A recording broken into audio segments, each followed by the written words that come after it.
Welcome back to BCN news. పాలకొల్లులోని పంచనామ క్షేత్రం శ్రీ క్షీరరామలింగేశ్వర స్వామి వారిని పశ్చిమ గోదావరి జిల్లా కలెక్టర్ నాగరాణి దర్శించుకుని ప్రత్యేక పూజలు నిర్వహించారు. రానున్న 22వ తేదీ నుండి కార్తీక మాసం ప్రారంభం కానున్న సందర్భంగా స్వామివారి దర్శనానికి వచ్చే భక్తులకు ఏర్పాట్లపై ఆలయ అధికారులు, ధర్మకర్తల మండలి సభ్యులు భక్తులతో కలెక్టర్ సమీక్ష సమావేశం నిర్వహించారు. భక్తులకు చేస్తున్న ఏర్పాట్లపై అధికారులను వివరాలు అడిగి తెలుసుకున్నారు. స్వామివారికి నిత్యం చేసే కైంకర్యాలపై పలు సూచనలు, సలహాలు ఇచ్చారు. ఏర్పాట్లను ఘనంగా నిర్వహించాలని, స్వామివారి ఆలయం అత్యంత సుందరంగా 4 రోజుల పాటు తీర్చిదిద్ది కార్తీక మాసంలో వచ్చే భక్తులకు ఏ విధమైన అసౌకర్యం కలగకుండా ప్రసాదాలు, మంచినీటి సదుపాయం, నిత్య అన్నదానం, క్యూలైన్లో పిల్లలకు పాలు, ఇతర సదుపాయాలన్నీ కల్పించాలంటూ అధికారులకు సూచనలు చేశారు.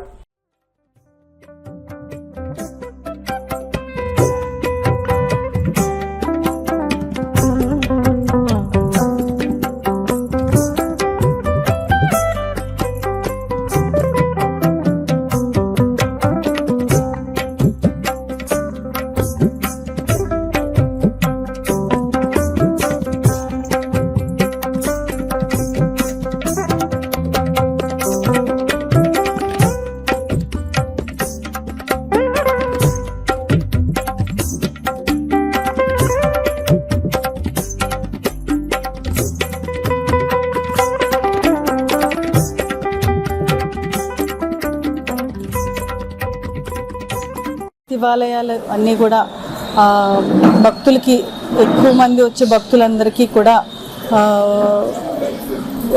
ఏర్పాట్లు అన్నీ సరిగ్గా ఉండే విధంగా ఈరోజు సమావేశం ఏర్పాటు చేసుకోవడం జరిగింది.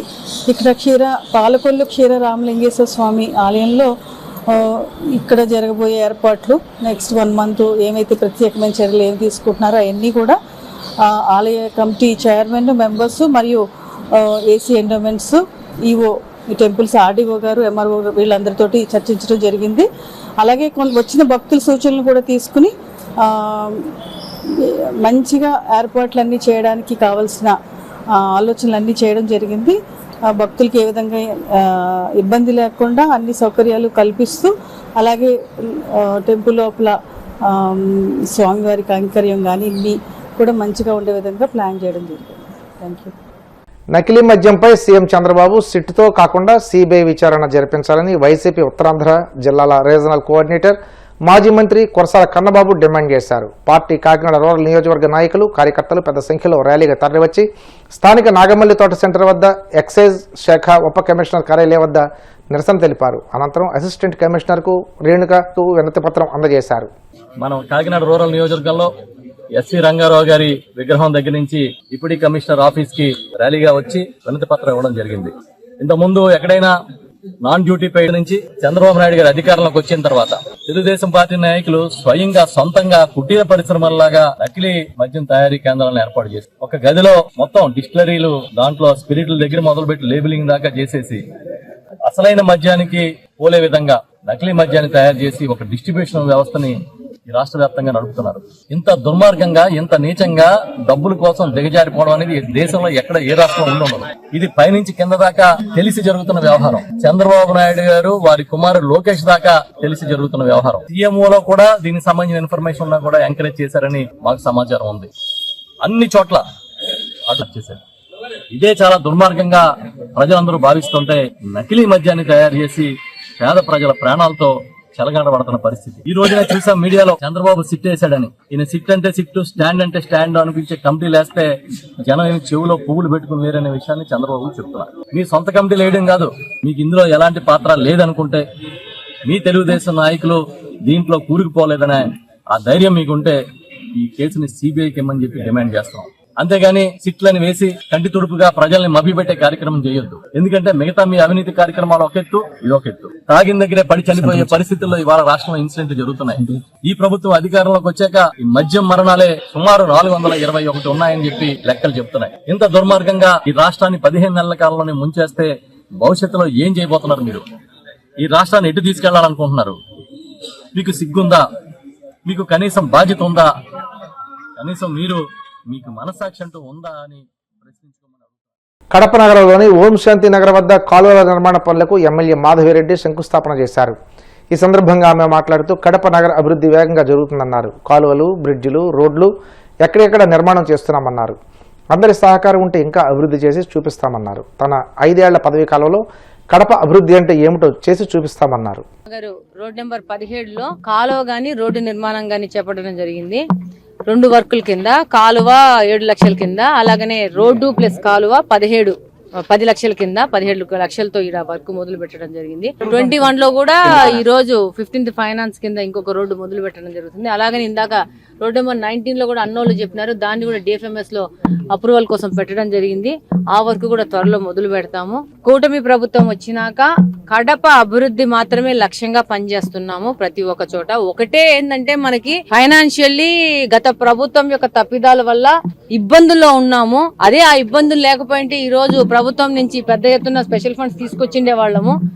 ఇబ్బందుల్లో ఉన్నాయి, ఎన్ని అధిగమించి కడప అభివృద్ధి దిశగా పయనిస్తాము. మీరు ఇప్పుడే చూసి ఉంటారు, షామిరియా లా కాలేజ్ బ్రిడ్జ్ కూడా స్పెషల్ జీవోలు తెచ్చుకొనేసి వాటిని కూడా మొదలు పెట్టడం జరిగింది. అలాగనే ఈ యొక్క స్ట్రాంగ్ వాటర్ డ్రైన్స్ కూడా 25% లెస్ ప్రోగ్రెస్ ఉండడం వల్ల కూడా అవి కూడా క్యాన్సిల్ అయ్యే పరిస్థితిలో ఉంటే సీఎం గారికి ప్రత్యేక దృష్టిలో తీసుకొని వెళ్ళి కడపలో ఈ స్ట్రాంగ్ వాటర్ డ్రైన్స్ లేకపోతే కడప మునిగిపోయే పరిస్థితి ఉందని చెప్పి ఆ రోజు విజయవాడ మునిగిపోతే బుడమేరు ద్వారా ఆ యొక్క విషయాన్ని ఆయనకు ఒక ఎగ్జాంపుల్ ద్వారా చెప్పి ముఖ్యమంత్రి గారిని విషయం అర్థం చేసుకున్న చేసి special GO strong water drains కూడా స్పెషల్ జీవో తీసుకొచ్చి వాటిని కూడా ప్రోగ్రెస్ ని ప్రత్యక్షంగా శ్రీనివాస్ రెడ్డి గారు పార్లమెంట్ అధ్యక్షులు దాదాపు ప్రతి ఒక్క నెల 1-2 సార్లు వెళ్ళి విజిట్ చేస్తున్నారు. ప్రోగ్రెస్ గానీ ఎక్కడన్నా ఏదైనా ఆటంకాలు ఉంటే మేమే ప్రత్యక్షంగా వెళ్లి ఆటంకాలను తప్పించి ఈ యొక్క వర్కులు స్పీడ్ గా జరిగే విధంగా పనిచేస్తా ఉంటాము.